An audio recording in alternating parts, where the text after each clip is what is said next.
Shalom depuis Jérusalem, je suis le bishop Jacques Elbaz, le président de la Fédération protestante francophone en Israël, et ainsi que le président de l'Institut de la faculté de théologie ici dans le pays de la promesse, tout en sachant bien entendu que nous avons une antenne depuis peu à Kinshasa, et nous sommes heureux de savoir que des bien-aimés de la République démocratique du Congo peuvent bénéficier de cours venant depuis Jérusalem pour l'édification du corps de Christ en RDC. En tout cas, j'aimerais saluer, et vraiment de tout cœur, son Excellence, le Président de la République et chef de l'État, l'éminent Félix Antoine Tshisekedi Tshilombo.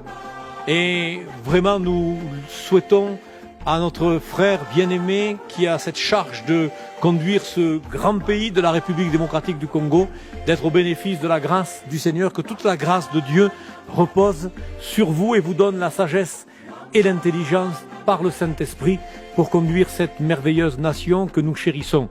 Je suis moi-même pasteur depuis 21 ans d'une communauté africaine à majorité congolaise et ivoirienne. Je suis israélien, francophone, mais je suis aussi citoyen de la République de Côte d'Ivoire par décret présidentiel. En tout cas, c'est pour moi un honneur de m'adresser à vous pour que nous puissions ensemble créer un pont entre Israël et la République démocratique du Congo. Bien plus qu'un pont, une alliance. Vous savez, une alliance, c'est le mot brit en hébreu, alliance, mais c'est aussi le mot shiv'a qui vient du chiffre 7.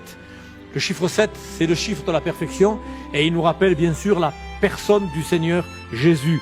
Une alliance qui, au centre de celle-ci, aura la personne du Seigneur Jésus. Bien entendu, nous savons que le vœu le plus cher de notre président, le président de la RDC, est de venir visiter Israël. En tout cas, moi, en tant que juif croyant en Jésus, je me ferai un honneur avec la société Sarel Tour Conférence, une société dont le directeur est lui-même croyant en Jésus, de faire visiter et de permettre à notre président ainsi qu'à sa délégation de pouvoir découvrir la Bible dans ses langues originelles et ses richesses insoupçonnées au beau milieu de sites historiques époustouflants à Jérusalem et dans le tout Israël, dans le nord, dans la Galilée, avec des lieux qui vont nous rappeler que la parole de Dieu n'est pas simplement qu'un livre, mais que la parole de Dieu, ce sont aussi des pierres et des pierres vivantes que nous sommes, mais des pierres aussi avec des lieux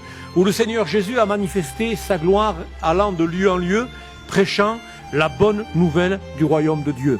Voilà, cher président, chers frères en Christ, pendant votre venue ici en Israël, votre pèlerinage, nous allons pouvoir assurer non seulement votre programme, mais aussi votre sécurité.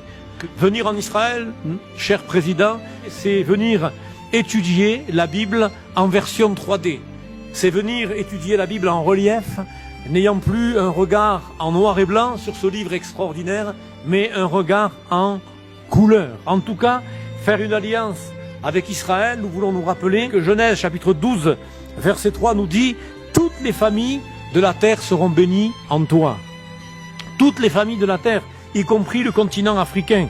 Genèse 22, verset 18 nous dit « Toutes les nations de la terre seront bénies en ta postérité. » Et nous remarquons que dans Genèse chapitre 12, verset 3, il est écrit « Je bénirai ceux qui te béniront et je maudirai ceux qui te maudissent. » Ah, si les nations qui maltraitent Israël savaient à quel jugement elles s'exposent en touchant au peuple élu. Zacharie chapitre 2, verset 8 nous rappelle « Celui qui vous touche, c'est comme s'il touchait à la prunelle de mon œil. » La promesse de la possession du pays ici, en Terre Sainte, est confirmée aux descendants d'Abraham. Dieu parle à Jacob. Vous savez, il y a Abraham, Isaac, Ismaël pour être fair-play, et puis il y a Jacob. Mais cette parole s'adresse dans Genèse chapitre 48, verset 4, à Jacob. Dieu m'a dit, je te rendrai fécond, je te multiplierai et je ferai de toi une multitude de peuples. Je donnerai ce pays à ta postérité après toi, pour qu'elle le possède à perpétuité. C'est exactement le mot qui est employé, non pas à toujours, c'est le mot afpam en hébreu, qui signifie perpétuité. Donc Israël est un peuple à part.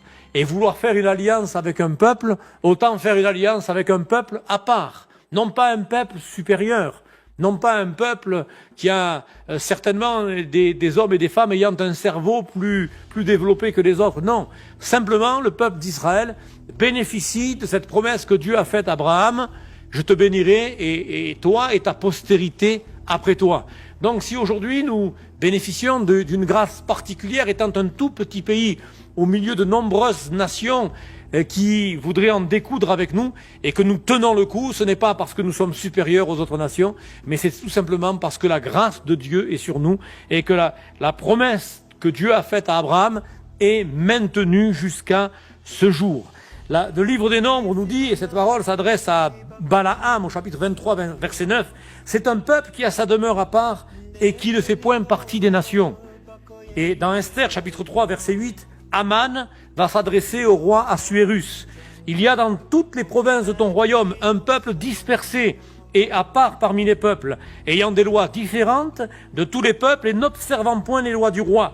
Il n'est pas de l'intérêt de le laisser en repos. Tout comme Jonas, le prophète, n'a pu être digéré par le monstre marin, Israël n'a pu être assimilé aux nations parmi lesquelles il a été dispersé. Après avoir erré dans les mers, et comme Jonas le dira lui-même, être descendu jusqu'aux racines des montagnes, le prophète sera rejeté sur les côtes même de son pays. Il va alors, après sa désobéissance et ses épreuves, devenir un instrument de salut pour les païens, malgré toute la sollicitude de Dieu et les soins vigilants qu'il lui a prodigués. Un instrument de salut pour les païens, voilà ce qu'est Israël. La Bible nous rappelle que le salut vient des Juifs. Et si nous voulons aussi une alliance entre Israël et la République démocratique du Congo, eh bien c'est tout simplement parce qu'il nous est dit aussi que la terre d'Israël est riche. Outre toutes les richesses personnelles que possèdent les Israélites, dans Ésaïe chapitre 60 verset 9, il est écrit « Car les îles espèrent en moi, et les navires de Tarsis sont en tête pour amener de loin tes enfants, avec leur argent et leur or, à cause du nom de l'Éternel, ton Dieu, du Saint d'Israël qui te glorifie. » Jadis, désert et aride, le pays va être mis en valeur par ce que l'on appelle le Keren Kayemet Israël. Des forêts d'arbres fruitiers ont été plantées. Plusieurs millions d'arbres ont été plantés. Dans la forêt des martyrs, plus de 6 millions d'arbres. Nous comptons ici 2500 variétés de fleurs, 450 espèces d'oiseaux dans le pays. Ésaïe chapitre 35 nous rappelle, le désert et le pays aride se réjouiront. La solitude s'égaira et fleurira comme un narcisse, elle se couvrira de fleurs et tressaillera de joie.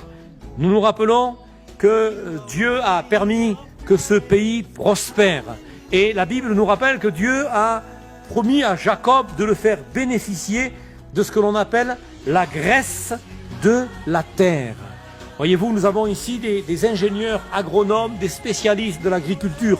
Et nous ne voulons pas venir en République démocratique du Congo simplement pour essayer de partager je ne sais quoi, mais nous, le juif messianique et des responsables israéliens, avons à cœur de venir en République démocratique du Congo pour que aussi on puisse amener avec nous des ingénieurs agronomes, des gens qui sont spécialistes dans l'agronomie, dans l'agriculture, parce que vous savez que Israël détient le brevet qui est connu dans le monde entier de l'arrosage par le goutte à goutte. Étant donné que nous souffrons de pénurie d'eau dans ce pays merveilleux, eh bien nous avons des spécialistes qui ont eu l'ingéniosité d'inventer un système d'arrosage au goutte à goutte. Non seulement nous avons et nous voulons apporter une contribution spirituelle à la République démocratique du Congo, et nous l'avons fait par le biais de l'Institut et de la faculté de théologie de Jérusalem, mais nous voulons aussi apporter le savoir.